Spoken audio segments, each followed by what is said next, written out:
bonsoir, bonjour, je salue tous les Guinéens partout dans le monde entier. Partagez le petit direct là dans tous les groupes. On dirait mamou c'est fulbe Guinée la hiron. Kala ka on tourne dans la pour partager aux vidéos. Aujourd'hui ça va péter. Donc avant tout d'abord, avant de commencer mon direct, on va appeler notre invité spécial, Diagne Ngedi Libéria Barguine Radi, le ministre de la Défense de Guinée-Combitologue de CNRD de Mamadi Doumbouya. Donc, il préparera Fayin Garabé, étant libéré à Barguine Radi, Kanivo Kalumadi. Fayin Garabé a Nyamurabi, Ngari Nyamurabi, Yawa Maranga Kumbi, Doumbouya Ngakumbi, sale boulot. C'est ça le sale boulot. Donc, invité spécial, Diagne Ngedi Libéria Barguine Radi, prépare-toi. Imam Fa Wali follow, Wangaya Ba, Radio. C'est le l'amour. C'est ça.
C'est ça, le président, c'est l'autre.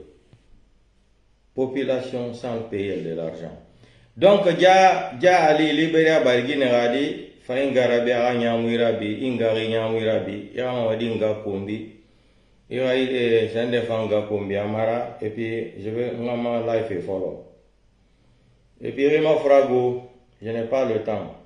Deuxième, on va se dire certaines vérités face à face. O sorti be mo be ko yalti do wadi o sorti ender la be ko dum getti polémique. Be getti be wadi polémique. On doit kawade dum polémique. Ko gonga mo be ben woli. Mais nata ka détail. Pati pullo ko woni wada pullo ko gonga. Himbe yaltina do yeni leñol fulbe be fo o enen fulbe fasine touré yaltono do oyni carrément oyni ko hondu onon fulbe watton laamu lagine mari mbuudi mari économie lagine o fo on doit kayande gol laamu pullo ay goto yaltari do innugol be do yeni leñol pullo Idi Amin yalti lagine autant de CNRD la o ali e so fodo o enen fulbe wona en Guinée wo ko Tanzanie yude hay ujanga wo ko Tanzanie wo fube wen ko Tanzanie wi da wo Dar es Salaam donc don non kadi hay goto mo yaltali do woli fus Aliou Ba biddo mo labe Aliou Ba biddo mo labe o nangado o soka ko ƴiƴan labe nene makko ko labe famille makko fo ko labe Aliou Ba un grand intellectuel o soka do kansa wo yeni président de la république Mamadi na président de la république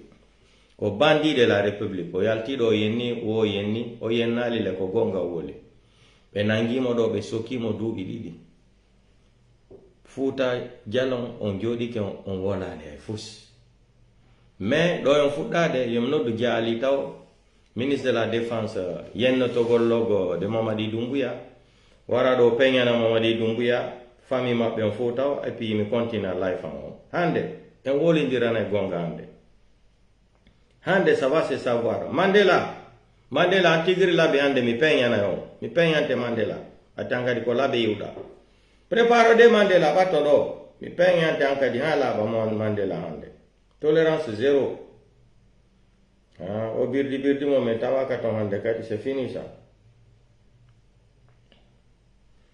Donc, ja ngenge di Liberia barigi ne gadi fain garabe a nyamuirabi ya mamadi dumbu yanga kumbi ya maranga kumbi après ngama la fraba jara safa fabe Liberia barigi ne gadi kani wo gadi afolo pire wi mategu donc on jara ma musibe fulbe Guinée on jara ma fulbe la hiron kala ka wontu dondera dans l'info.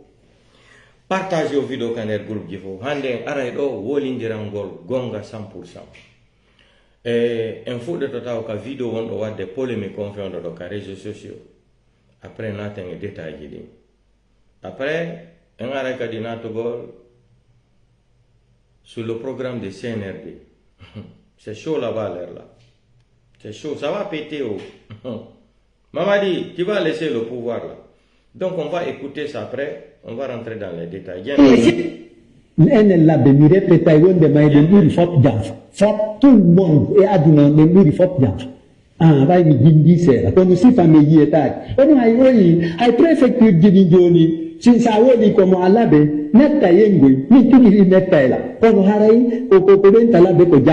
ça c'est vrai. Ça c'est vrai.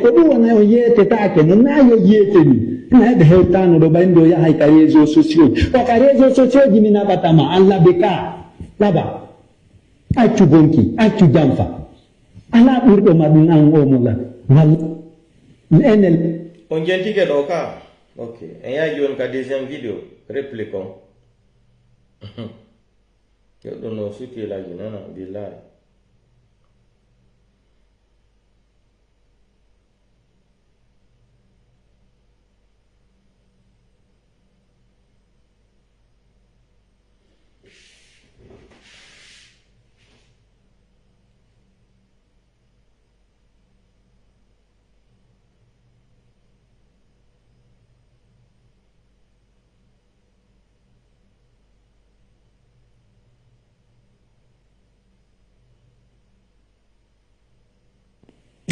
L'Afrique.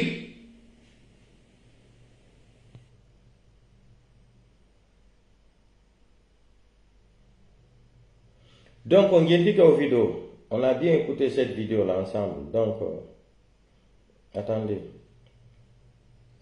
Vidéo réplique, on a été en vidéo réplique. Voilà. Ngala soko de fudu allando. Gente dona. Kono kanko waddo dum do ngon yennudo leñol fo yennudo préfecture fo yen waddo ko wadi don kon fo on no on o tonganama ton ina e jeeje ko tonganama o tongama hirsama joni non men fortani don kati wonne ma chef secteur chef quartier e almamiɓe wonɓe ton ɓen e mokobaɓe wonɓe ton ɓen ko ɓen halfina ñinnugol ko haldida ɗon. Bismillahi rahmani rahim. Mi woni Alhaji Mouhamadou Mokhtar Balde min halfina dinaji ɗin ka préfecture laɓe ɗo ka fi dinaji ɗon tigi woɓɓe e almamiɓe jeeyaɓe ka saranaɓe ɗo waɗi makuji e ganguno ɗisaji yawtuɗi ɗo ka ɗum wayi wasi lomminayi yewtereji moƴƴa surtout télémake réseaux sociaux ji man mba so tawi on humpitike ɗum son humpitike ɗum kono jaɓɓitoɗo muranɗo aray no hollirɗon noon ne yii ka réseaux sociaux ji ka neɗɗanke jeeyaɗo laɓe ɗo wowli e nder juulirde wo hari himo julnude juma e mo wadde hutba kono ko wowli ton kon tawi wona ko haani wowlude e nder juulirde wona ko fottinta jama julɓe ɓen wona ko newi wona ko yaafa wona ko allahu lamɗo wawɗon yiɗi yarli wona ko tawa e sunna habbe tawmi daro ɗo en yaray de pas à pas wo ɓeɗo mawɓe hari ɓe seni ka julirde juma ɓe woli piiji wo ko julɗo duwa ka wolugol e nder jami joni noon na fala landade ɓe mawɓe ɗo ko honɗum ɓe woli ɗo ko sadi ko bonni dina l'islam d'ailleurs o yennali ɗo fulɓe ɓen fo leñol ngol fo mo woni mokoba koye wolugonga vidéo ndo o yennali ɗo leñol c'est-à-dire leñol e fulɓe ɓen fo no o inni laɓe ɓe yi maaki labe ɓe maaki ɓe naali ɗo leñol pullo fu leñol fulɓe ɓen fo déjà mawɓe ɓen ko maaki ko na gonga. Point numéro 1. Point numéro 2, onon on ƴetti CNRD Mamadi Doumbouya en ɓe wi Conakry délégation ɓe addi ha nder laɓe ka jamiuje on yehi on jooɗike on toranike Allah waruɗo ɓiɓɓe fulɓe ƴettuɗo Aliou Ba sokkimo e nder kaso ɓiɗɗo mo laɓe selludal en raɗa lajine galle mum bonna ɓiɓɓe fulɓe bonna on ƴettiɓen on bambaniɓe ɓe yehi ha nder laɓe on waɗi ran ƴettugol ya toranoɓe jangana ɓe yaasin soriɓe ɓen ƴetta juuɗe maɓɓe ɗen ɓe naada ka jiifaji mon ɓe furya on taw ɓe yenna on taw ɓati ɗum no ɓuri yennore ko honɗum muusi ɓuri ɗum ko honɗum ɓe mawɓe makiɗo ko sunnata on goɗɗo sinama ko jikkuma ko goɗɗum sina jikkuma monotako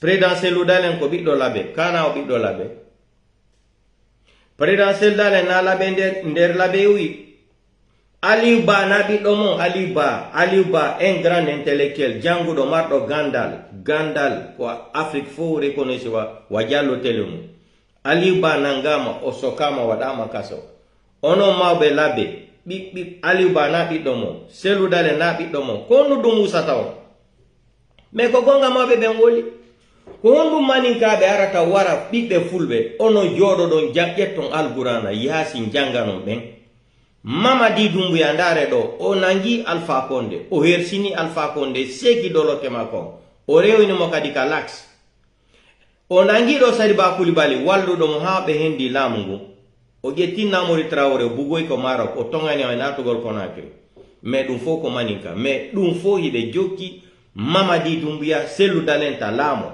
pullota laamo yeeso Mamadi Doumbouya hayɓe suuɗata guy hayɓe suuɗata ɗum na nafigiyagal non ɗum na bileyagal non na nafigiyagal non ko nafigiyagal mawɓe ɓen ko woli kon ko gonga Aliou Ba na ɓiɗɗo mo mo laɓe mawɓe ɓen yaltiɗo ɓe naali sa leñol fulɓe ɓen fo ko ɓe woli ɓe inni laɓe sadi on wawata kadi onon na on Allah ko tonganton goɗɗo wowata yawon waɗon signature o goɗɗo natata e jami wo julata ko honto koye nder suratul honɗum ɗum windi ka nder deftere ɓatti ono yo jangi deftere ɓuri aduna law fof minen min janga deftere minen kamin haɗuno ɗon ko suratul waserenedi e suratul mi tewi pas ko ɗon min haɗuno jangugol alqurana ono no janguɓe alqurana ɓe holle men nden hayare ka fiiri e nder deftere yon wawi ƴettugol décision signano goɗɗo signature wo o wawata natugol e on jami déjà ɗo on yawike hay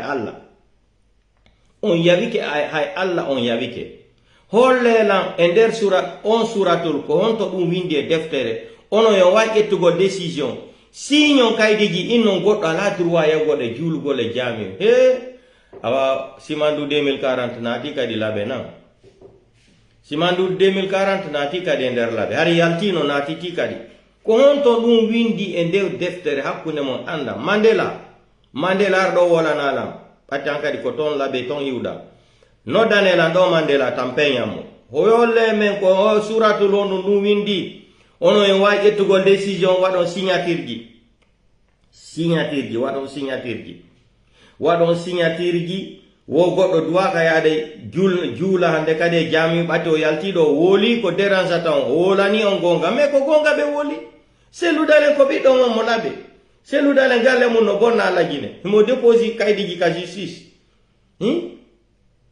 himo wadde congrès ɓe tonganamo o yaha waɗa recensagol ɓe tonganamo ɗum fof on ala yiide ko mbumɓe mais yon wakkili ƴettugol Mamadi Doumbouya en koye manin kawe Bilakoro e ƴetta délégation Conakry ara ha laɓe yaha jami jooɗo jangano udditanon ɓe deftere janganon ɓe ɓiɓɓe fulɓe no heewi ka berɗe Conakry no waali woɓɓe hay fure mum itaka ha hande ono ɗo yalta ɓeɗo mawɓe yalta wolana on gonga ono ɗum sunna on sunnata on Aliou Ba namo laɓe wolaneme joni Aliou Ba siko dala bawi ma pita ma telmide wolaneme Aliou Ba ko honto iwi Aliou Ba na ɓiɗɗo laɓe ƴiƴan laɓe ɓi ƴiƴan laɓe on yiyali ko Mamadi Doumbouya ƴetti ɗo bala samura ƴetti ɗo soki o e hoore mere fuu atti o walani tum Mamadi Doumbouya gonga. Mamadi Doumbouya ko président jo ko goɗɗo votanimo.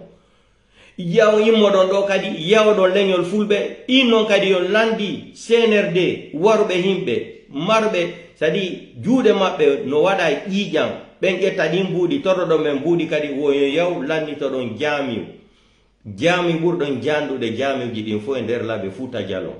ƴetton ƴiiƴam himɓe keeferoɓe ƴetton ɗin mbuuɗi naaɗon e fisima darnugol jaamiw ka yimɓe arata juula. ɗum nana hersinani leñol pullo. hay yaltuno ɗon ɗo waɗɗon ɗo kañot landi ɗon kañot ɗo fulɓe ɓen fof wonɓe lagine kamen woniri wo mo be amen si yoɓi ɗo $1 $2 $3 $5 $10 haysko 5000 francs CFA 10 000 francs CFA ka ɗin mbuuɗi moɓita o on jaamiw darnete hara ko mbuuɗi laaɓuɗi pos hara ko mbuuɗi hala laaɓuɗi pos jaami on darnete ha lanna kala iwɗo e nder aduna lan fof si yahi nder Fuuta Jalon feƴƴay toon juula ko jumare ma juula ñande go e nder on jaamiw. mais onon yon wakkili ƴettugol ƴiiƴam ɓiɓɓe fulɓe ko wara kon ɓe ƴetta mbuuɗi bandi mbuuɗi tuunuɗi ɓe ƴetta on ɗum ɓe jonna on woyon yaw ɓe wallay on lannitoɗon jaamiw hakkunde mon Allah min sikomi imam din e nder Fuuta Jalon ma e nder laaɓe mi ƴettataɗe mbuuɗi mi naada e nder jaamiw hakkunde Allah tagudola wallahi billahi taala mi ƴettata ɗin mbuuɗi mi naada e jaamiw fii inde Fuuta Jalon mbuuɗi tuunuɗi ɓiɓɓe fulɓe no wara ƴiiƴam filɓe no hibba e nder lagine ha no heewi tew ƴetton ɗin mbuuɗi onon toroɗon ɓe fii lannetagol jaamiw hay siko ɓiɓɓe fulɓe e nder aduna lan fof landi ɗon uddutuɗon kañot minen min moɓay ɗon mbuuɗi Afrique Asie Europe Amérique fof moɓay ɗon mbuuɗi min naɓana on kañoton ha nder labbe ha jaamiw on lanna ko ɗum wono wolanton yimɓe ko ɗum wolanton manika respecta leñol pullo. Mamadi Doumbouya o déplacé no yahi ka jaamiw manika ɓen Conakry mosquée Kebeya innete lande imam jonko wolani Mamadi Doumbouya ko Mamadi Doumbouya yahi ton juulugol mo sikkude ko président ɓen imam o darala e Mamadi Doumbouya o gayni kadi juulugol o ƴetti jungo makko ngoyo jonno imam on sali o immi o naɓani délégation o ini goɗɗo yo toranoɓe Allah imam o ini wo toranta ko Mamadi Doumbouya Allah jamais o toranta ko Mamadi Doumbouya Allah mais o toranto lagine fof Allah mais Mamadi Doumbouya watta o inni ɓati Mamadi Doumbouya na aɗen kelluɗo o teddina konngol makko ngol Mamadi Doumbouya nangunomo o warunomo Mamadi Doumbouya nanguno imam jon mosquée Kebeya lande o sali o inni o watta jamais de la vie ati Mamadi Doumbouya na few kanko non on noon no andi Mamadi Doumbouya no wari himɓe o inni mo hersini Alpha Condé mo hersini leñol manika imam jon in hiwrotako mo torantako mo Allah mais toranto lagine fof Allah onon noon ɓe wara ɓiɓɓe fulɓe Aliou Bano Soka selludare no raɗa lagine galle makko no liɓa emo déposi kaydi recours ka justice ay ɓe haɓɓaki justice o ɓe bonnal galle makko ɗe ɓe raɗomo lagine o yaafire sansagol ɓe salo ko honɗum manki hande kadi ko on duwaka famugol ko Allah yiwka kammu cippo ka leydi yo ɓeɗo maɓe si yaltiɗo woli gonga ko sunna tan kon koye arɗo waɗon signature ino ɓe mawɓe ala droit yaggol kon Allah yo way tongalngol goɗɗo jaamiw hakkunde mo e Allah Idi Amin yaltali ɗo yenni leñol fulɓe fof wona e Guinée wo fulɓe nalagge wo enen kontaka Guinée madi fin jani ko honɗum woluno labe ɗo so wara e fulɓe ɓen fof nayo waruɓe honto wonno ɗon haɗi windano signon ɗon kaydiji ɗo ino Alpha Condé yettunomo forcé no e nder labe on waɗuno on waɗali mais pullo ka warete pullo ka tampinte on ala doole ɗon on ala doole ne ka pullo tampinte ka pullo warete on ala doole mais ka pullo arata wolana on gonga sunna on ɗon yo mari doole signugol signature ji wo goɗɗo ala argol e jaamiw juula on ala ɗen doole mawɓe on ala ɗen doole ɗum windake dina l'islam na on Allah ka tonganton goɗɗo jaamiw hay Allah subhanahu wa ta'ala wawata tongangol goɗɗo jaamiw ta yaw juula nder jaamiw ɓati jaamiw ko fi inde julɗo fof waɗana jaamiw kaka jaamiw gonga duwa wolede fof nana hula Allah jonne conseil mo ɓe hula Allah anda alla ko jokkugol sadi lawol alla ngol ha nyande alla nodditi on tigi ono yan jodo do wadon do signature o yalton do ino goddo yalti on radike goddo ko hombo vous êtes qui innugol goddo duwa kanatu gol jami jula hande kadi hakkunde mo yalla kon alla ka ko kata fala don kadi yonato e nder labe ura dum do kadi kon alla si goddo woli sifadi halaji moko ba ko dum wata ko no dutumo inno wola no mo a wiklo jodo don wolon ina ame nani ko woluda do ko me sago ame nani woli raynoda koni moko ba duwa wolirde moko ba ko hakkil ko gundo me arondo inno wadi signature fi on sikude Mamadi Doumbouya CNRD weltanto on dun ne on ari do wadi signature selu balde kombo selu balde jamfaki biddo mo labe selu balde na mo labe o jamfaki biddo labe o jamfaki selu dale en wala do en jonna indele den do liso ngara no juuti menda ko pate muluku ka ko mbo kadi ibe duudi do en jonna indele den ben fo jamfaki selu dale on hula alla seeda on wawata tongangol hay goto e nder deftere ko windi kon o wawata wolangol dum jamao e nder juulirde ko gonga duwa wolede minnion be mani kabbe no woniri wo kambe no be woniri wo ibe preferi jokkugol Mamadi Doumbouya mais innugol selu dala hendo to ngulamu hay sibe maya ibe preferi be mayu mani ka jogo etta place selu dale han joni ono yon on ala famude do yon wadi hore man wa ko bobobe kono Fuuta Jallow ala hande kali valeur mawbe men ben ala hande kali valeur madum bawodo si mawdo Fuuta inni yes ko yes so inni ko ni lansana konta susa tano mawbe Fuuta be joni bonino gila lansana konta yiwi lamu joni system o fo boni be ngo Mamadi Doumbouya yettali saku gimaro do nabani on yennugol on labe on woluno hadi non o falano kadi saku gimaro Mamadi Doumbouya gettido hono inete o mo jettuno do o nabi e nder kankan fi hidugol mawbe mandeng me o jetti plus de 20 milliards Mamadi Doumbouya yagol jejam imbe mandeng me bende be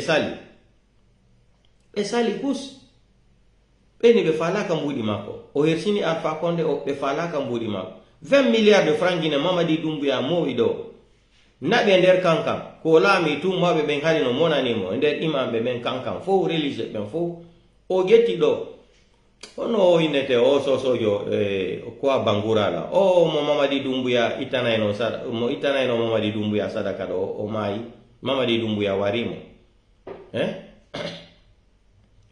Mamadi Doumbouya getti do 20 milliards yo jonni mo nabani mo yo yaw kankan ka o jodino do ni wo kanko o hoydi wo lansana kontari innimo wo lamungu ko mani ka hendoto ko Mamadi Doumbouya be fo yobe yurti ba Mamadi Doumbouya wadi mbudi o jonni be ko lion voilà lion bangura ko lion bangura Mamadi Doumbouya yetti do mbudi yo nabo e nder kankam hida charge bebe korompa be mbudi hewti be ni be falaka siko Fuuta Jallow no be getta eno dum habe jangana mo kadi yasi bibbe man no wara gila Mamadi Doumbouya lami gila tan sekuture gila Alpha Condé ari odo kadi ari ndu bandiru do kadi ari o wari bibbe fulbe kalax o wari ginembe zero kure ko himbe ngelo wari kalum dépôt de carburant ko himbe ngelo Mamadi Doumbouya wari unno konto coup d'état le 5 septembre himbe ngelo Mamadi Doumbouya wari ono konto roto do mbudi kadi yo aro lanita jamiu mo fuddi do jamiu kay nete goddo ne nata e nder jamiu hara ko mbuddi ko labudi pos Mamadi Doumbouya ko coup d'état wari o wari himbe Mamadi Doumbouya duwaka ettugol mbudi jonna etton hayse ko sako sima naden e on din sifa den jamiu je e nder Fuuta Jallow no min so ngettima mbudi Mamadi Doumbouya nyande mere nder lagine o Fuuta Jallow mi natata e on jamiu mi juula sim nati to mi juuli ta la yafola mi juulata to mi ya e juulirde go ka nder burure to mi ya mi juula dum no burani la kamiyata mi nata e jamiu bibbe fulbe no wara iƴan fulɓe no bonnano saria ala ƴetton ɗin mbuuɗi naɗon kadi nder jami innon ko mamadi dumbuya hono wari yimɓe kon ƴettata mbuuɗi naɗon e jami dina l'islam fi darnugol ɗum hersinanaki Fouta Diallo hersinanaki yimɓe ɓen laɓe ko mamadi dumbuya arata walla on lannitagol jamiu fulɓe ɓen marɓe mbuuɗi fof so ini ɗo kañoto fulɓe go tun fulɓe ɗiɗo tato no wawi ƴettude charge on jamiu lanna fof nde wotere hara haaju maɓɓe ala hay komin watta cotisation pour lo onen kadi teddinen hoore men seeɗa teddinen hoore men seeɗa min nayi ɗo fatturu ma yo ɓurane fatturu manikaɓe fatturu ma yo ɓurane leñol goɗɗo go mi woli ɗum ɗo ha mi ronki ka ko pulalal ngal ko woni laaɓa kon ko ɗum on ala nangol fatturu ma yo ɓurane fatturu goɗɗo go ndaare kamɓe manikaɓe no woniri wo no woniri Mamadi Doumbouya jooɗi keɗo wari Sadiba Coulibaly mais han joni ɓe suttani Mamadi Doumbouya han joni kamɓe ko Mamadi Doumbouya e hoore fenade ko Mamadi Doumbouya woni wadde ko lajjana fof mais ɓe kamɓe ko Mamadi Doumbouya ma Mamadi Doumbouya kon ɗum nangi leñol pullo ɓe yalta ɗo ino onon waɗi ɗo signature on waɗi signature ko ligue islamique ko homɓe pour dire que quelqu'un est sorti dire la vérité à son ethnie ino ɗo qu'il est sanctionné pourquoi ɗum no wende dina islam ono yo mari on droit et autorisation signugol kaydiji on radike goɗɗo e jamiu to arol juula hakkunde mo Allah himo wawi Portugal on plainte hiɓe wawi on Portugal on plainte on ala un pouvoir vous n'avez pas ce pouvoir là Inugol, vous avez sanctionné quelqu'un de ne pas venir faire ça, la prière parce qu'il est sorti faire une déclaration qui vous gêne. C'est la vérité. Aliouba, il n'est pas de l'abbé. Seloudane n'est pas de l'abbé. Ils n'ont pas été trahis par les gens de l'abbé. Mais c'est la vérité. Et bon, Seloudane, Aliouba, ils ne sont pas de l'abbé. Hein? Seloubale, il n'est pas de l'abbé. Il faut aller Jamfi Seloudane. Donc, vous avez pris une décision, il y a un signe, vous doit garder Jamiu Juli na hombo, maobe na on Allah, dina l'islam na on tagi deftere, na on yaltini julugol, na on yaltini gandal. Ko manika be mari gandal lagine fo, ala mardo gandal alburana buri lañol kullo. Mamadi Doumbouya yeka Jamiu, kebeya.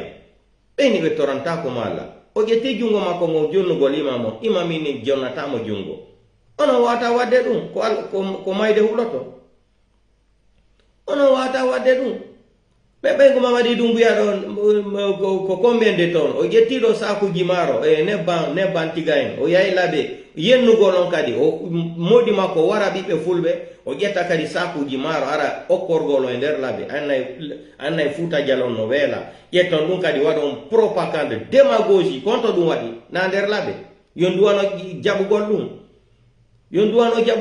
20 milliards et combien de tonnes kanka naɓa ɓeni ɓe falaka ko mbuɗi Doumbouya ono wata wadde ɗum leñol pullo wata heɓugol limanu ko ñamangol ɓe manikaɓe tun c'est-à-dire ñamangol ɓe manikaɓe sadaka tunuɗo tun kono manikaɓe honno ɓe teddinta ɓe wata teddingol en si ɓe jooɗi ke hakkunde maɓɓe kadi ko ɗum ɓe wolata ɓe na habbo ha min gayna ɓe hutorade si min gayni ɓe hutorade min hollaɓe ko ɓe andama koni ɓe yewtata hakkunde maɓɓe manikaɓe lan jokkide manikaɓe landi ko ɓe wolata ko ha min gayna joɗagol moƴƴa min hutoroɓe ko ɓe waɗuno tan Sékou Touré gon kadi ko ɗum ɓe watta on Sékou Touré ko falano laamu ɗo ha o jooɗi ɓata o jooɗi ke na fulɓe watti o fuɗɗi wargol boucherie na fulɓe ɓe ƴetta en o hirsa wanayi o hirsa fulɓe ɓen wanayi marɗo go gandal ware marɗo jawdi o ware marɗo debbo laɓaɗo o ware mawɗo maruɗo c'est-à-dire galle laɓaɗe o jatta na on systéme o ari ɗo kadi ni lagine donc min natan fi Allah o tan nabijo tewteɓe mawɓe d'abord deftere ko deftere ko wolata kon ko goɗɗo yo wolan goɗɗo gonga ko ɗum mawɓe ɓen yalti ɗo wooli onon on ala ɗen doole on ala droit na on Allah c'est-à-dire na on délégué Allah argol inna o onon waɗi signature on raɗike goɗɗo taw are Jamiu siko min woɗi ɓe mawɓe mi portay on plainte hakkunden Allah mi portay on plainte on ala on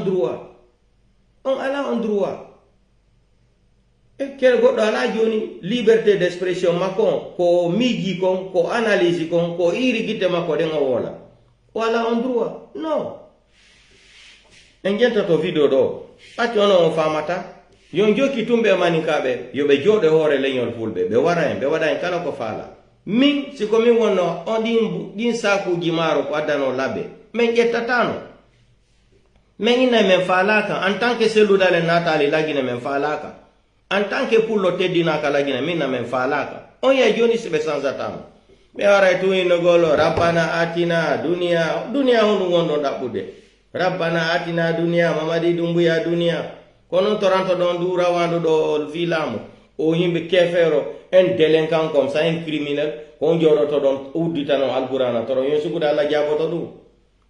Vous pensez que Dieu va accepter que vous mettez sur place pour faire une prière pour ces délinquants là, quelqu'un qui a tué plus de 1000 et quelques 400 et quelques personnes? Dieu va accepter la prière là pour vous? Lui-même qui rentre dans la mosquée, il n'a même pas confiance à Dieu. Il se fait garder par des gardes-corps. Il cherche Dieu en haut. Dieu a déjà quitté Conakry depuis que tu es venu au pouvoir d'Umbuya. Maman, quand tu tigre hola qui a le fi Allah, on a taille jami himbe no dari. C'est la première fois dans l'histoire. Il rentre à la mosquée pour faire la prière.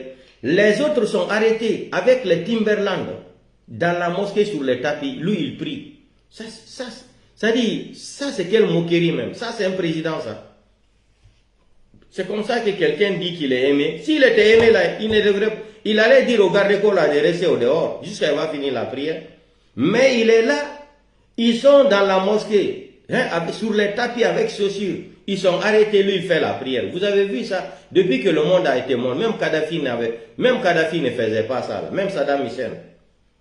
Mais Mamadi, tellement qu'il n'a pas confiance à lui, il n'a pas confiance à Dieu, il cherche encore Dieu en haut. Quand on prie, est-ce qu'on regarde en haut? Parce qu'il pense qu'il y a quelqu'un en haut qui va tirer sur lui. C'est un délinquant, c'est un voyou. Il n'a pas confiance à lui-même. Mais petit, tu n'as rien compris, tu vas comprendre. Oh non, ben fou, ben son yalta le onder o birdi mo. Minya malaju inde o duma fo, bati imbe bui malaju inde fo. Comme il fala no wolangolon kon fo nani. Malaju inde. On ala droit singol kaydigi no goddo na tata e jami. On ala un monopole.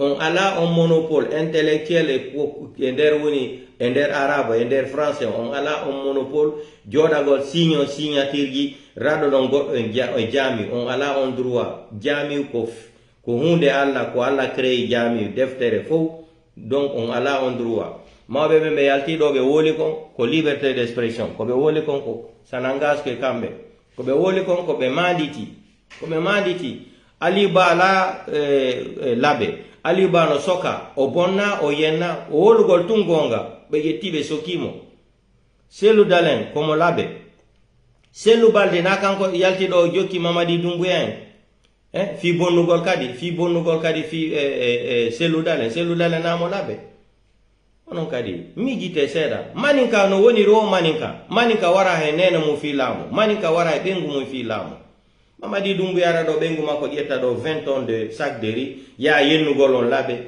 yetta dum exposa be filmamo way bare o korgol on maro futa jalo no ronki ko nyama ko maninka be ronki ko nyama ta ma soso be ene fulbe en wela kala gine pullo ala mosiddo mun ala le do porto do no satiri on do nabana ma ko 20 euro 30 euro l'euro on pullo ala wela do nder la gine ko fenande en inna ye fala lamu dun ko gonga me inugol pullo e nder legni de fo la gine inugol pullo legnol pullo no wela ko archi fo ko fenande legnol pullo welaka hande ko Mamadi Doumbouya woni lamu maninka no tampi hande buri gine fo ndare sigiri hay ndiyan ko be yarata kon ndiyan.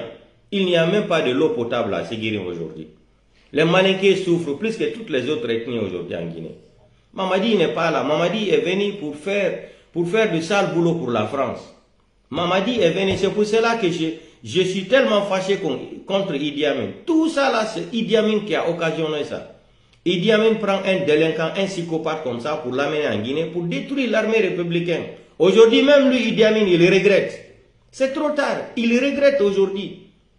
Lui-même, il a vu que ce que Mamadi Doumbouya est en train de faire, Mamadi a détruit l'armée guinéenne, l'armée républicaine. Mamadi ne fait pas partie de l'armée guinéenne parce qu'il n'a même pas le numéro d'immatriculation de l'armée guinéenne. Mamadi ne fait pas partie de l'armée guinéenne. Les forces spéciales ne font pas partie de l'armée guinéenne. Non. C'est Alpha Condé qui avait formé l'équipe là seulement pour se maintenir au pouvoir à vie. C'est tout. Quand il y a eu trop de coups d'État là, qu'est-ce que Ouattara a fait? Ouattara a même annulé les forces spéciales d'abord. Paul Biya, on n'en parle même pas. Donc, à quitter, laisser les gens en paix, chacun a le droit de s'exprimer de sa façon, comme midi dao, comme dungo latado. Comme midi dao, comme dungo latado. Donc, on a le droit, joda goloina, on signe, godo yalto ender jami. Non. Non, Allah. Na on délégué Allah, na délégué, na on malaika. On a là un droit, joda gol signa kaidiri wo godo arata jami. Mi si comme on nobe maube, be getta avocat, be porta na on plainte. Oui. Winda kender en sadi ender code fous pati sanari deftere ala article ko inegol suratul tam ender deftere code pénal winda ki code civil winda ki kono no yettatondo ino getti décision on signi radagol goddo wala ino way inugol o itama ka place mako don si mais inugol goddo arata jula ender jami ko hombo vous êtes qui pour interdire quelqu'un de venir prier dans une mosquée? On a là un pouvoir, on a là un droit. Non. C'est le dalin. Kobit omolabe. Na c'est le balde aldi jamfimo. C'est le balde male. Et on a comme ko hondo. Ben fo. Ko mejero iwi labe jamfi be c'est le dalin. Ali bana molabe. On angama sokama don yalti don woli on halangol mamadi dumbuya biddo mo duaka sokede. Pipe fulbe warama ka lax do gila tan Alpha Condé sekture hanjoni ko dum jokkude mais kambe maninka ben ko woni go ko woni be wakili jokkugol maninkajo fita pullo lamo yeso mabbe en gento to do taw déclaration gento don très bien atinde goddo no wolano harayon sikku kambe be sudata goy on gento to do ka maninkajo woni innude wo plan mabbe on fo ko wargol selu dalen si be wari selu dalen les peuples vont oublier le pouvoir en Guinée pendant 100 ans et quelques. Comme Maninka Djomo Kankankari Jodi ka réseaux sociaux a une déclaration où il déclara dire que leur projet en Guinée c'est pour de prendre Cellou Dalein, l'éliminer. Quand ils vont éliminer Cellou Dalein, les peuples n'auront plus un grand leader dans l'histoire de la République de Guinée. Ils vont oublier le pouvoir là pendant 5 siècles même, pendant 150 ans. Les peuples ne vont plus parler du pouvoir en Guinée. Ils se cachent même pas. On fout ben jodi do, ben fo no jodo, et puis comme kankankadi. Il sort pour déclarer des choses comme ça. On yon jodi do, ko ino gol goddo yalti do wala ni on gonga, on yettimo radikemo. Gente do video, en gente to be mawbe taw déclaration be mawbe do taw. Si pullo lama ki lagine jo wona leñol fe. O be yenali leñol hay goto, o inni labe. O yenali leñol hay goto, il a dit labe.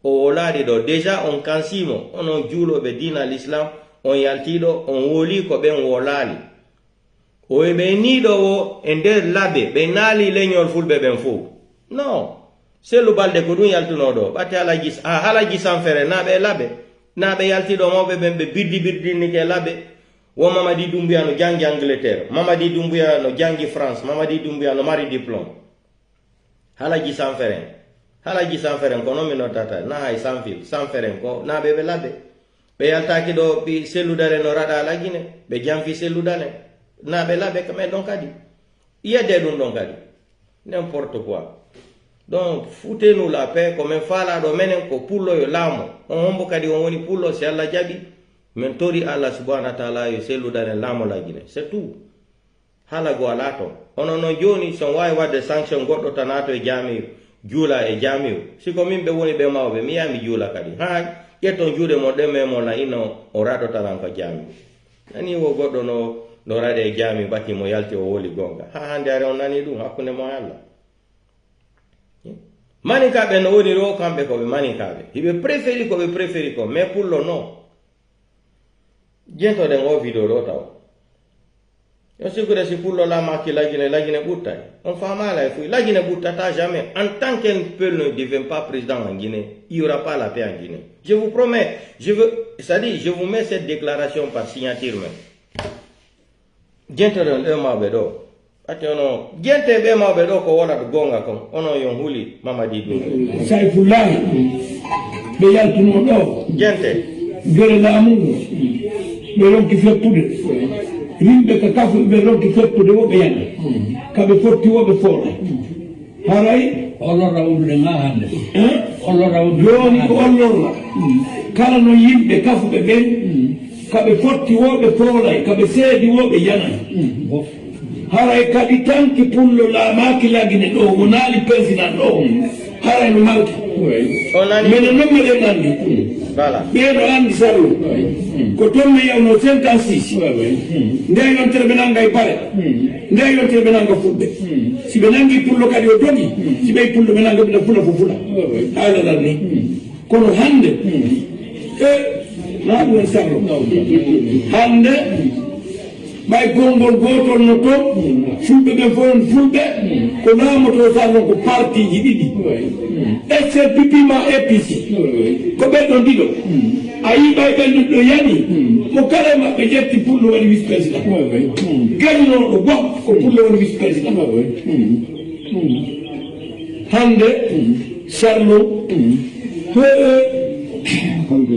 alhamdulillah ka fulɓe ɓen kala ko fulɓe ɓen ala ko ɗum ko laaɓi ko honɗum waɗi ɗum ko konngol gotol ngol ko konngol gotol ngol waɗi ɗum sinno oɗo komo timmi oɗo komo timmo oɗo komo laɓe oɗo komo hakkude maaji kirti kalka kawti en folayno fof toon no faala ɓayɓe kala ɓe andi tun si ɓe wondale fulɓe ɓen parti wonanti wonata ko feƴƴata ko toon position e leydi na mo kala no pooɗude mo kala no pooɗude alhamdulillah kamen jogodirno ha Allah waɗi ko Allah waɗi ko waɗi ko Allah waɗi ko saati en torodiri wakkile wonon konngol goto si on fotti on fowlay si on ronki fodde ton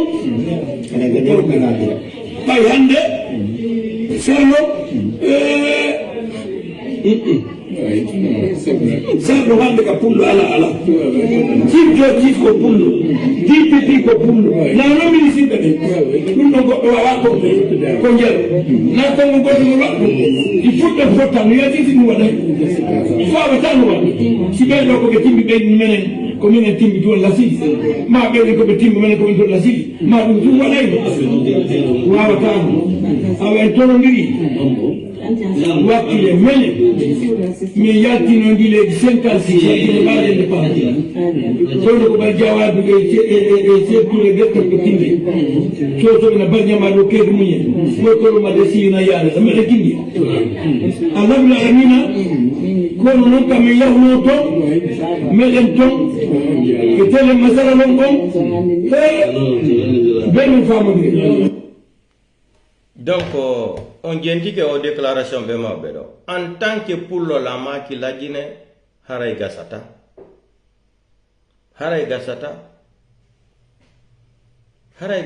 en tant que pullo la maki lajine haray gasata c'est ça la vérité ono yo joki tu maninka no ita on tu sadaka tu yo ñamana ɓe maninka ɓe tu sadaka gila tan sekture han joni ko pullo tun janfoto pullo fi maninka e joɗo e laamu ndaare noon kamɓe ɗo ɓaccindirta jamais de la vie haɓe e jenta ɗon ɗo kadi hande ndeme wolano yenno on sikkay ko samakala na samakala de c'est la vérité yo andis ko menen wooli o inna ay men woola e woni mais son jentike woɓɓe go wooli haray ça va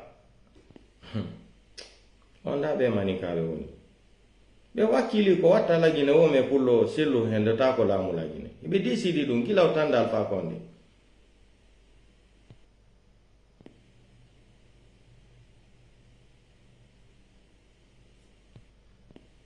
gente ɗo nam gente pour avoir cette hégémonie s'il vous plaît ethnique en Guinée et pour garder toujours le pouvoir.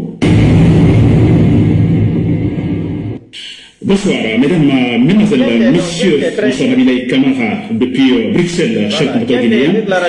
Très bien. Alors, bon voilà, j'ai ce thème d'information pour ce soir, ce jeudi soir, cher compatriote guinéen. Alors, voilà, le titre est très simple. Je parle donc mon message donc à la communauté Peul. Oui, je parle de la communauté Peul. chers compatriotes guinéens, nous sommes en train de construire notre Guinée démocratique. Alors, il n'y a pas de tabou, n'est-ce pas, pas de secret, et surtout, disons, ne créons absolument rien en utilisant certains qualificatifs, n'est-ce pas? Je parle de la communauté Peul. Mon message à la communauté Peul, chers compatriotes guinéens. Très bien. Voilà, donc, vous l'avez compris, chers compatriotes guinéens, Nabil et Camara, depuis Bruxelles, j'espère que vous êtes là. Très bien. Alors, voilà, avant de commencer ce direct, parce qu'il y a un élément qui a attiré mon attention tout à l'heure, qui m'a poussé d'ailleurs à programmer ce direct, je viens de lire une publication, la publication d'un Guinéen, n'est-ce pas, du nom de Sekou Kaba, n'est-ce pas, ou le surnom Sekou Nesta Kaba. Vous pouvez, j'ai déjà partagé sur mon profil Facebook. Donc, il a fait une publication, je dis bien, Sekou, le nom de profil, Sekou Nesta Kaba. N'est-ce pas? Sekou Nesta Kaba. Alors, de toute façon, vous pouvez voir sur donc, mon profil Facebook. Voilà, chers compatriotes guinéens, je vais lire d'abord cette publication de M. Sekou Nesta Kaba, un Guinéen. Donc, comme il est question de l'ethnie, il est donc de l'ethnie Maninka, donc sûrement Kaba de Bin, de Kankan, s'il vous plaît. N'est-ce pas? Alors, qu'est-ce qu'il dit? Je vais lire. Il dit la conquête du pouvoir en République de Guinée repose sur l'ethnie. Pendant que les autres, disons, renforcent leur influence ethnique sur tous les territoires, vous cherchez, c'est-à-dire il s'adresse aux peuples, vous les peuples, vous cherchez à détruire l'unique chef qui fait l'unanimité au sein de votre communauté. L'homme, l'humilié, donc il dit l'unique, donc chef qui fait l'unanimité au sein de votre communauté, alors vous l'humiliez et vous tentez même de l'abattre à tout prix. Il s'adresse au peuple. C'est un maniqué d'origine, donc il est Kaba, donc sûrement de Kankan, alors qu'il écrit. Il n'a pas fini, je vais lire le reste. Il dit, une fois, s'adressant au peuple, une fois que la tête de ce Dan Diallo sera politiquement coupée, vous pouvez dire adieu au palais présidentiel pendant 100 ans, pendant un siècle. Alors, je continue la lecture. Il dit, cette suprématie communautaire à faire venir certains fils du Fouta autour d'eux ne changera rien de la promesse faite par Mamadi Doumbouya aux sages de la communauté mandingue. Je cite, il dit un discours qui a été employé par Mamadi Doumbouya à Kanka. Vous comprenez, avec les sages de Kanka. Je cite, c'est Mamadi Doumbouya qui dit, il dit, je ferai tout pour que le pouvoir reste en Haute-Guinée et dans les mains des Malingués. Fin de citation. Alors, disait Mamadi Doumbouya aux sages de la Haute-Guinée dans un entretien téléphonique, alors depuis l'année dernière chez le patriarche de Kankan. Je continue la lecture de M. Kaba. Pour ceux qui me connaissent bien, je suis malinqué de père et de mère, et je resterai malinqué jusqu'à mon dernier jour sur cette terre, car c'est une volonté divine. Mais cette situation de division pour mieux régner profite à qui? N'est-ce pas que nous sommes dans cette situation depuis plusieurs décennies et nous voilà aujourd'hui en train de tourner en rond, le peuple tirant toujours le diable par la queue. Il dit enfin, le dernier paragraphe, ne faites pas le jeu des autres, surtout lorsqu'il consiste à t'effacer pour servir une cause connue de tous. Soyez juste attentifs, c'est la dernière phrase de M. Kaba Sekou Nesta Kaba, donc je vous dis bien, il a même dit dans sa publication, il est malinqué, vous comprenez, il est malinqué, il le sera jusqu'à la fin de sa vie. N'est-ce pas? Mais vous avez vu, il s'adresse au peuple. Très bien. Alors, je ne dis pas que tout ce qu'il dit ici, bon écoutez, je prends argent comptant, non, mais il y a des éléments dans... Donc, vous avez compris, on a mis le message, c'est clair. On a dit comme on m'a dit Doumbia Welikon. Wo be wada e hunde ne fo lamu wona e juude maninka benta e ka juude mabbe he pullo hendo. Wo kadi ko fulbe be wona utiliser de joni contre selu dalen. On ani ko woli kon. Mais politique ko wada do kon ko elimini gol selu dalen. Wo sibe taji hore selu dalen de ender politique kon. Wo ono enen fulbe ben yen yegutu fi lamu ender République de Guinée pendant 100 ans. Ender duubi temedere. En wolata fi lamu ande kadi ati ko selu dalen wo enen ye mari tagado wano selu dalen leader jon jalo wano selu dalen en yen naymo wirtemo hersinemo do en bandutudemo no hendiro lamu go enen watado wo kambe no batti be hendi ken gu lamu accita ta lamu gu on gentike be ma be yalti do woli gonga onon ko yalto gol joni no don wadi signature be yata e jami Aliou Bano soka 2 ans bonna o yenna wada fus fi sunko wala ni Mamadi Doumbouya yo teddi hala makko kan mawbe dina l'islam be yo be jokku alla be wala gonga ko dum soki Aliou Bani dubi dide kaso selu dale no rada la Guinée selu dale kadu kadi ko molabe de ka molabe gale makko no bonna bibbe fulbe no wara fi makko ono dum fo ala on sonude Mamadi Doumbouya bengu makada na saku jemaro compare sendu gollu anay gila la tagi on nyamali nyiri compare bibe fulbe ben no warede yen jettude dukadi mama CNRD be hander labe be wada on eran be nada on jami woyon tarano e janga on be yasi be furiya on taw be jatta telephone jemaro moni be furiya on pigi modi fo o natude e der jami jodo don kadi wado ran natugol e der jami jangal gol maninkabe leñol maninka alqurana fiyo buwe hore leñol pullo selu biddo mo on kadi honto dum kadi wadi kander ka biddo mo on iwi do selu dale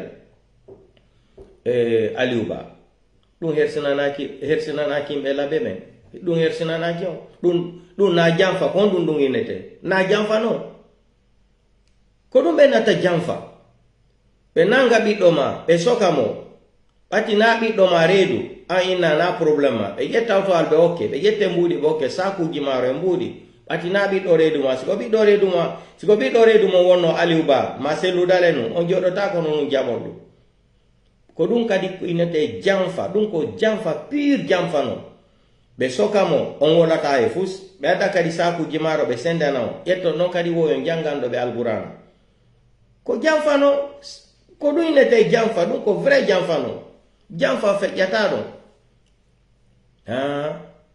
yam kadi wado manjala ji bisabilillah kadi CNRD himbe warbe himbe jetto dimbudi kadi won nada e der jami darnugol jami dum no irsinani on dum no kadi ko jamfa pullo goto no ay jettugol sarji lana on jami fo kanko tum pullo goto ade goto halaji sanwa jami ko be yabe darni kama be ko combien de milliards de francs guinéens ko combien de millions d'euros dum ya 20 millions d'euros ma 5 millions ma 10 millions de dollars be ikambe tun darni on jami himbe lano laginele si ko gonga horo gonga wonno do e hore dina l'islam so wadi do landike fulbe be yalta yoba be yoba dum hay ko cotisation wada do on jami ulandai ono yo mari do droit en gol on signi kaydi goddo ta aru jami kere ko Allah kere ko lakara gollo ton ka ko malaika signa no goddo gol o arta jami o radi kemo no on ala on den dole on ala on droit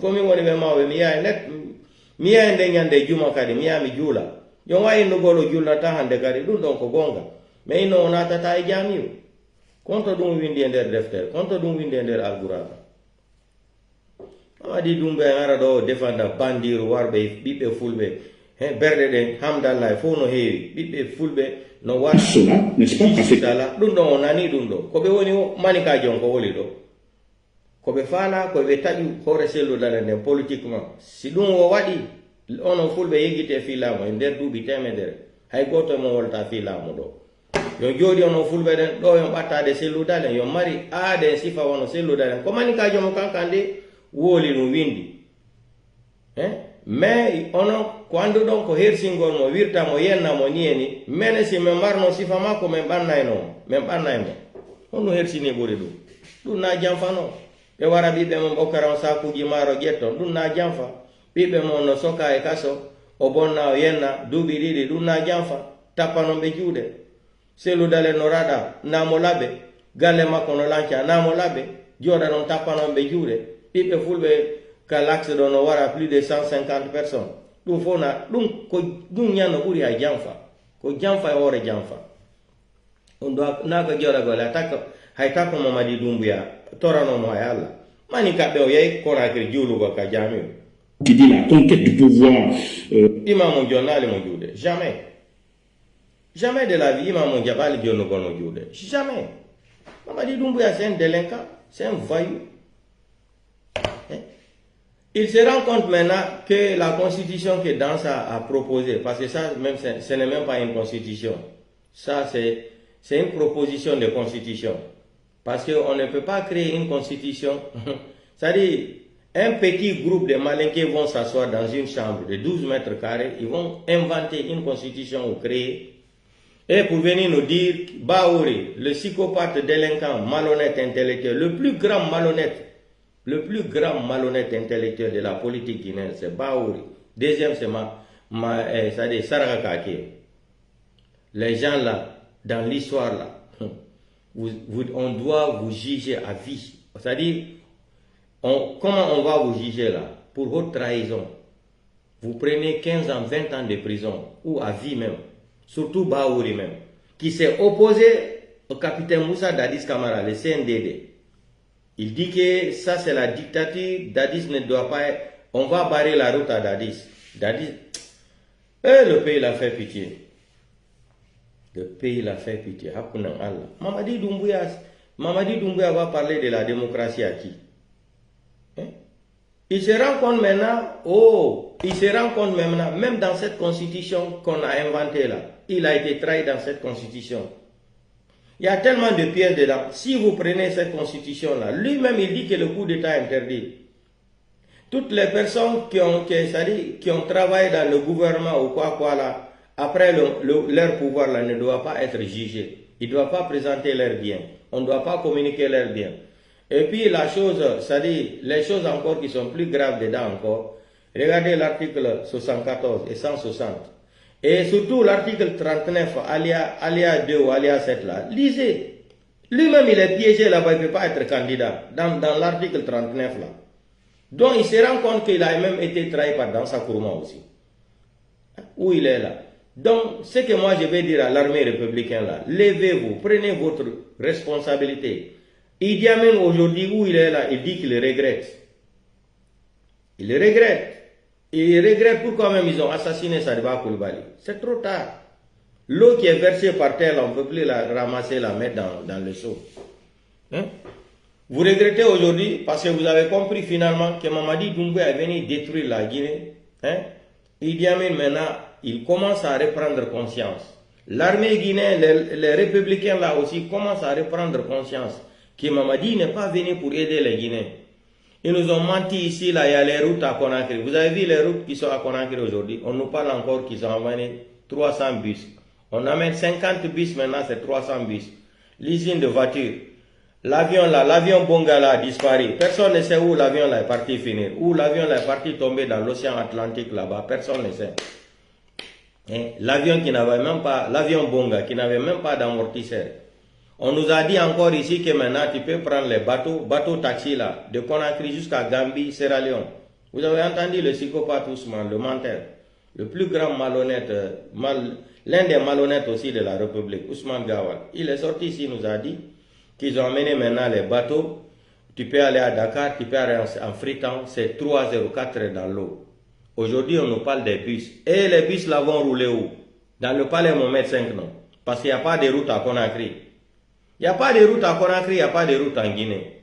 Bilan de Mamadi Doumbouya, 4 ans, 0. Mentir sur mensonge, délinquant sur délinquant. On va écouter une petite vidéo là. Vous allez écouter comment Mamadi Doumbouya, ça dit. Non. Non, ça dit, moi, ne wara ego dans la Guinée. Fulbe ben, on a tchengal na figiagal. Djoko momon, on a olamo. C'est ça la vérité. C'est ça la vérité. L'Afrique contre la démocratie, mythe, déni et péril, c'est le titre d'un livre, ou plutôt d'un essai, qui risque de faire du bruit sur le continent. Une critique acerbe de la pratique. De Doumbouya, le délinquant.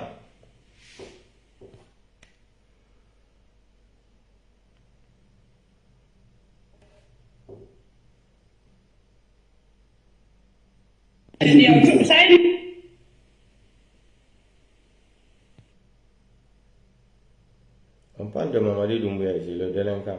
Non, une critique acerbe de la pratique. Ah, pourquoi ça ne joue pas là?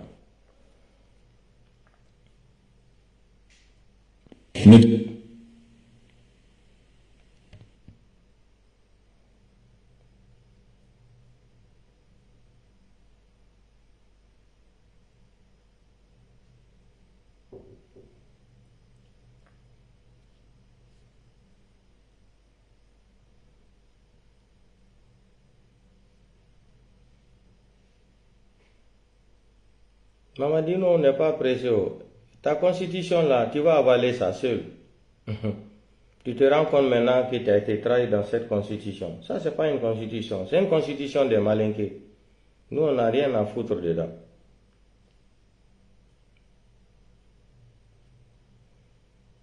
Pourquoi là, ça ne joue pas?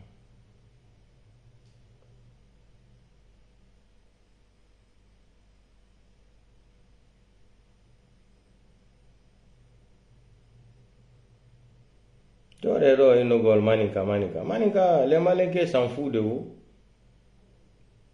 Maninka, Maninka no là est cool. Je suis sûr que c'est le dans le monde on va déco.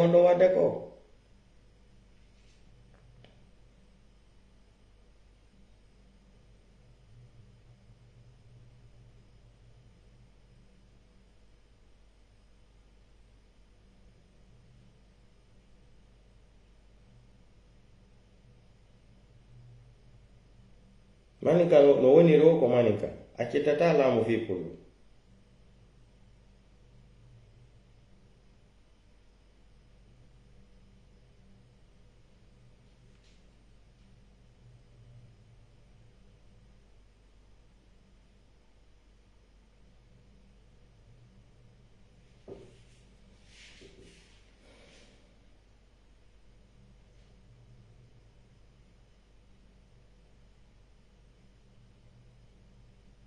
Gente do ma be ko wole kon est ce que be yini go ta ko darale o julata ko no o ko moƴƴo menna o jiwo o ko yilo kono menen non waajotoɓe ɓen 80% amen an figumi mara zaga kumula men hokkata La formule du serment fait référence à la loyauté à la charte de la transition, aux lois et règlements en vigueur, dont la violation constitue le parjure, prévu et puni par les articles 12 à 14 de la loi 2017-041 AN du 4 juillet 2017 portant prévention, détection et répression de la corruption et des infractions assimilées. En jurant devant le peuple, le président de la transition prend publiquement et solennellement la nation entière à témoin de la parole qu'il donne sous son honneur. Écoutez, le français. À ses compatriotes de ne rien faire ou entreprendre qui serait de nature à contredire, contrarier ou violer la charte et les lois de l'État, ou qui entraverait le fonctionnement normal des institutions issues de la charte, ou encore qui menacerait l'intégrité du territoire, ou plus encore, qui compromettrait l'indépendance nationale. L'expression « respecter et faire respecter scrupuleusement » contenue dans le serment prévu par la charte impose au chef de l'État un devoir sacré de constance dans la fidélité et l'obéissance aux préceptes qui y sont édictés et sur lesquels, en sa qualité de chef de l'État, il doit régler ses actions, conduire la politique de la nation, inspirer, guider et contrôler l'action gouvernementale. La fidélité et l'obéissance du président à la charte et aux lois se démontrent par son attachement immuable à ne jamais déroger aux 12 valeurs et principes énoncés par l'article 1er de la charte, ainsi qu'aux 8 missions prescrites par son article 2. Monsieur le Président, la formule du serment fait référence à la loyauté à la charte de la... Vous avez écouté ça, non? Vous, le vendeur du rêve, là, que le délinquant là va s'éterniser au pouvoir, là, vous n'avez rien compris. Vous n'avez rien compris encore. Vous n'avez rien compris.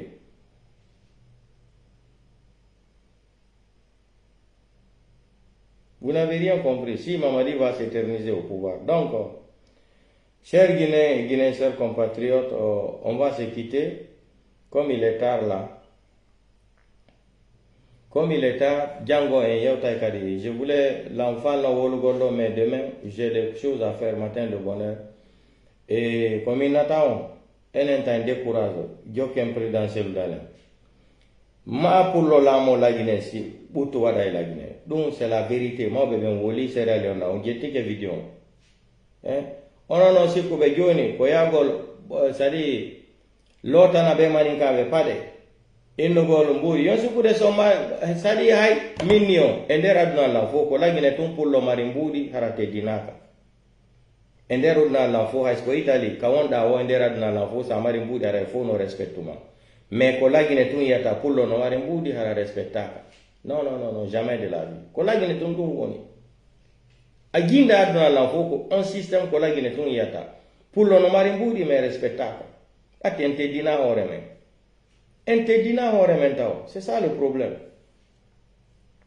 Kodo so so bainata toki suki no mi rirmano ko no mi nangirte ente dina hore men mo beno ayade do yeya mawbe mo yeya dignité mu fi jokugol manika o kape o to so ko filam yo jokore be manika be no hidio ko no be yeta ta saku jimaro ya na balabe jodo inagol be ngo president no nedio maro e neba e sukar yetom hakune mo yalla non ano ersinanio bibe mono soka bibe fulbe no wara berde de hamdallah fo no heewi ƴiƴan fulbe manifestation waɗa ɗo lagina est ce que sigirin hayto sina toure sama ɓe fuɗɗi kadi mamadi fuɗɗi wargol mani kaɓɓe e nder kanka e nder sigirin wolo ɗo sokamo waramo hari ɗum no waɗa lagine ka manifestation waɗi wona ɓiɓɓe fulɓe warete ko ɓiɓɓe fulɓe tum ɓettenen koyen sadaka en ala teddugal pullo warete maɓe fuuta jalo no jooɗi hay goto wolta fuu ala jal seni dalaba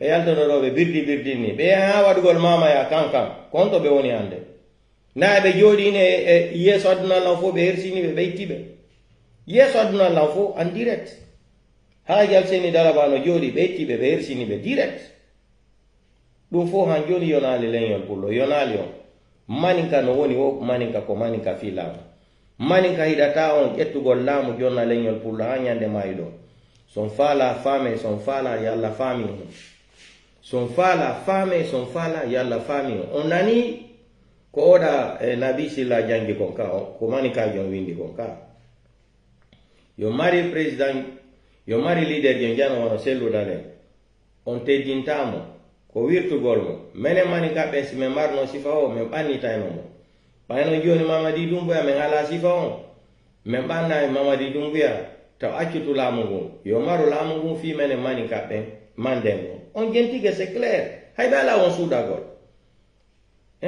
Idi Amin yaltiɗo eni fulɓe ɓe nagine hay goto e mon yaltali ɗo sonki inno yenni fulɓe ɓen fof et puis ɓe mawɓeɗo ko ɓe woli ɓenni laɓe ɓeɗamoɓe no yeeɓe o naadi birdi nder ton wo ko fulɓe leñol ngol fof o ɓe yennali leñol ngol fof jente wiɗon o yen mawɓe ɓe yennali ɓeyni enen laɓe en accay ɗum ko ɓeyni enen laɓe kamɓe no ɓeyni o yenni leñol fulɓe ɓen fof ɓe aggravi ñan probléme o hay ka duwa ka yaade ɓe ɓeydi kadi probléme o Ma ben vidéo c'est clair, ben na do full men fo ben ni enen labe.